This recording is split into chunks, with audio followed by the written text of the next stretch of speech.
El proyecto fue filtrado y se reveló cómo implementaron todo tipo de torturas como métodos de investigación.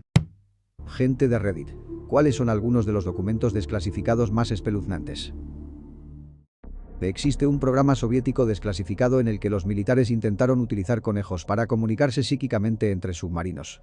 La idea se basaba en la premisa de que una coneja madre reacciona fuertemente cuando una de sus crías es asesinada violentamente, incluso si la coneja se encuentra a kilómetros o cientos de kilómetros de distancia de sus crías. El programa consistía en mantener a las conejas madre en una estación en tierra y matar a las crías en el submarino. El contenido de los mensajes estaba determinado por la frecuencia y la fuerza de la reacción de la coneja, que supuestamente dependía de la violencia de la muerte.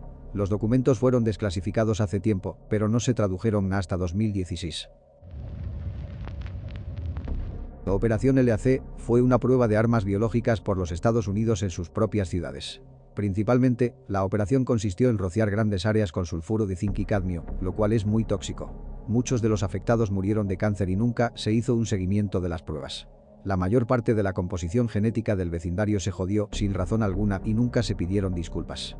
Mi madre me dijo una vez que, cuando vivía en California, declararon que estaban rociando la zona con pesticidas con la intención de deshacerse de las moscas de las frutas.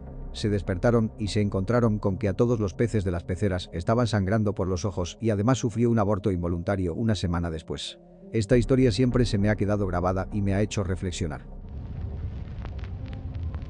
Las varias veces que el presidente Nixon estuvo a punto de iniciar una guerra nuclear borracho, pero Henry Kissinger, el secretario de Estado, se negó a actuar hasta que estuviera sobrio. Esto ocurrió varias veces.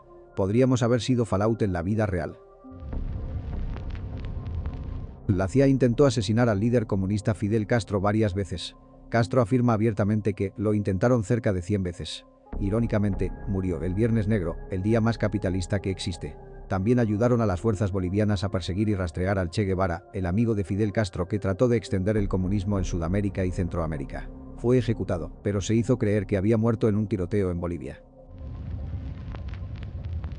Este expediente de investigación del FBI se titula Mutilación de animales.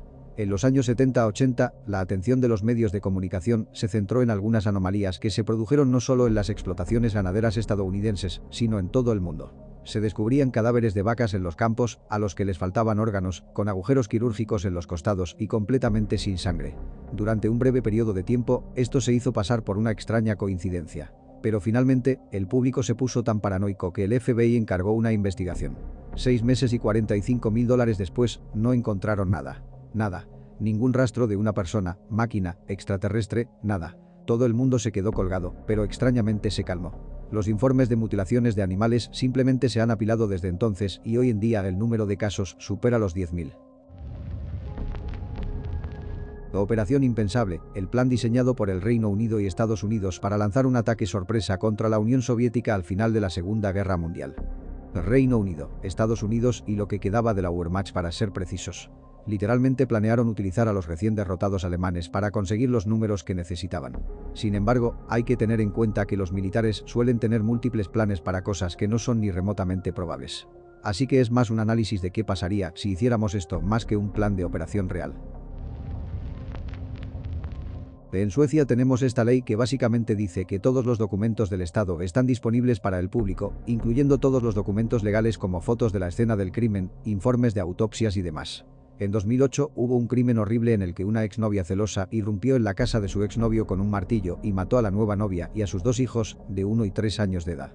Normalmente se enmascaran las fotos de los informes de autopsia antes de hacerlos públicos cuando se trata de niños o de otros contenidos sensibles, pero en este caso se filtró la versión sin censura. Así que en 2008 los documentos, completos con fotos, que contenían niños pequeños con sus cabezas destrozadas con un martillo, su casa ensangrentada y demás, se hicieron públicos para toda la población sueca. Esas fotos siguen siendo fáciles de conseguir, a pesar de que la madre superviviente y el padrastro, el novio, presentaron cargos contra el gobierno sueco. Las fotos y las entrevistas con la culpable del asesinato y los testimonios de los agentes de primeros auxilios todavía me atormentan. El proyecto Acoustic Kitty, gato acústico, era bastante extraño y espeluznante si pensamos en cómo serían las cosas si hubiera tenido éxito. Básicamente, la CIA quería poner micrófonos y transmisores dentro de los gatos y utilizarlos para espiar a los soviéticos en la década de los 60. Costó unos $20 millones y fue un gran fracaso. Pero la idea de que mi propia mascota sea utilizada para espiarme es bastante inquietante. Wikileaks y la bóveda de la CIA 7. Por lo que recuerdo, las conclusiones fueron: la CIA puede hackear cualquier coche moderno, anular el sistema de frenado y el sistema de supresión de incendios. La CIA puede hackear cualquier ordenador e insertar archivos sin dejar rastro de estar allí, o dejar huellas para que parezca que lo hizo otro país.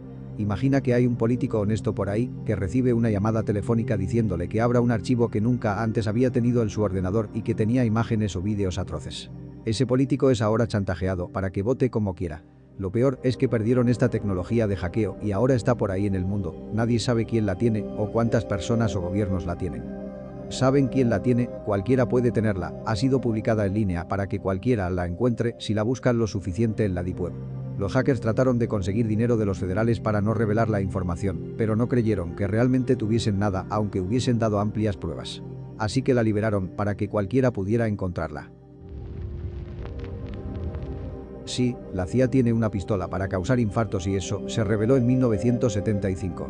Intenta imaginar lo que tienen hoy en día, más de 40 años después. Todo lo relacionado con la Unidad 731 de Japón durante la Segunda Guerra Mundial. Era una división militar de guerra química y biológica que experimentaba con prisioneros de guerra. Lo que me molesta de esto es que se salieron con la suya, los estadounidenses les dieron inmunidad a cambio de sus registros. La noche en que Estados Unidos estuvo a punto de autodestruirse a sí mismo, solo una suerte estúpida salvó a los Estados Unidos de un escenario de pesadilla en enero de 1961, cuando un B-52 de la Fuerza Aérea que transportaba 2 bombas nucleares se rompió en pleno vuelo y dejó caer las bombas en una zona de cultivos cerca de la ciudad de Goldsboro, en Carolina del Norte. Ambas bombas habían sido puestas por el impacto en modo armado, perfectamente listas para detonar al caer del cielo. El MK Ultra nunca fue desclasificado, sino que fue filtrado, y la CIA destruyó todos los documentos que lo rodeaban. En la década de 1950, el gobierno estadounidense tenía mucho miedo al comunismo. La recién creada CIA tenía entonces la tarea de asegurarse de que su país siguiera siendo próspero y capitalista, a la vez que investigaba formas de repeler el comunismo en el extranjero. Se investigó mucho sobre el control mental, lavado de cerebro, para intentar comprender mejor algunas cosas, entre ellas la posibilidad de que alguien pudiera ser convertido en un agente doble sin saberlo. Esta idea se investigó como una forma de identificar a los comunistas que operaban aquí en los Estados Unidos y también como un posible método para infiltrarse en la Unión Soviética con espías nacionales, personas nacidas y criadas como soviéticos pero que secretamente, y posiblemente sin saberlo, trabajaban para los Estados Unidos. Este programa, denominado MK Ultra, utilizaba muchas técnicas cuestionables como formas de investigación, incluyendo la dosificación de drogas alucinógenas a sujetos que no estaban dispuestos a ello, forzándoles en entornos sociales antinaturales y peligrosos para medir sus reacciones, sometiéndoles a privación sensorial y aislamiento, así como cosas que ahora reconocemos como tortura pura y dura. Dado que la CIA era una organización nueva que operaba en secreto y que el comunismo era visto como una gran amenaza durante el miedo a los rojos, muchos de estos programas y experimentos se llevaron a cabo sin ser denunciados ni controlados durante años. Cuando la verdad empezó a salir a la luz en la década de 1970, el gobierno trató de mantener las cosas en secreto, tanto para salvar la cara como para evitar que el movimiento liberal progresista supiera hasta dónde estaba dispuesto a llegar el gobierno en nombre de la seguridad nacional. No sé si era clasificado, pero se filtró algunas de las cintas de audio grabada por el asesino de la caja de juguetes. David Ray era un asesino en serie estadounidense que torturaba, abusaba y asesinaba a mujeres con generadores eléctricos, hojas quirúrgicas, sierras, jeringuillas, etc. Montaba un espejo en el techo para que ellas tuvieran que verlo todo. Tenía una cinta de audio grabada que ponía a las víctimas una vez que recuperaban la conciencia por primera vez. Al parecer, las cintas de audio son tan crueles que son usadas para desensibilizar a los nuevos agentes del FBI durante su formación. Me viene a la mente el estudio Tuskegee. El estudio, que se llevó a cabo entre 1932 y 1972 por los Servicios de Salud Pública de Estados Unidos, infectó a afroamericanos pobres con sífilis para ver la evolución natural de la enfermedad. Los que participaron en el estudio pensaron que estaban recibiendo atención médica gratuita. Además, ninguno de los infectados fue tratado con penicilina, a pesar de su conocida eficacia contra el virus. El estudio se detuvo cuando un empleado del gobierno dio el soplo a la prensa. El proyecto Pluto es bastante horrible. Los Estados Unidos propusieron la implementación de reactores nucleares para propulsar naves no tripuladas llamadas SLAM por Supersonic Low Altitude Missile, misiles supersónicos de baja altitud. Para alcanzar la velocidad, se lanzaría desde tierra mediante un grupo de cohetes impulsores convencionales. Una vez que alcanzara una alta altitud y se alejara de las zonas pobladas, el reactor nuclear pasaría a un estado crítico. Como la energía nuclear le daba una autonomía casi ilimitada, el misil podría navegar en círculo sobre el océano hasta que se le ordenara bajar a cubierta para entrar a velocidades supersónicas en dirección de la Unión Soviética. El SLAM, tal como se propuso, llevaría una carga útil de muchas armas nucleares que se lanzarían sobre múltiples objetivos, convirtiendo un solo misil en un bombardero no tripulado. Después de soltar toda su carga, el misil podría pasar semanas sobrevolando zonas pobladas a baja altura con el propósito de causar daños enormes en el suelo con su onda expansiva y su lluvia radiactiva. Cuando finalmente el reactor no diese para volar más y se estrellase, el motor tendría muchas posibilidades de arrojar una radiación mortal durante meses. Ted Kaczynski, en una bomber, fue sometido a extenuantes experimentos psicológicos degradantes cuando era un estudiante menor de edad en Harvard. Al comienzo de la Guerra Fría, Henry Murray desarrolló un test de perfiles de personalidad para descifrar a los espías soviéticos mediante la guerra psicológica y seleccionar qué espías estadounidenses están listos para ser enviados al campo. Como parte del proyecto MK Ultra, comenzó a experimentar con estudiantes de segundo año de Harvard. Puso a un estudiante como control, después de que demostrara ser un conformista completamente predecible, y lo llamó Lawful. En resumen, la última parte del experimento consistía en hacer que el estudiante preparara un ensayo sobre sus creencias fundamentales como persona para un debate amistoso.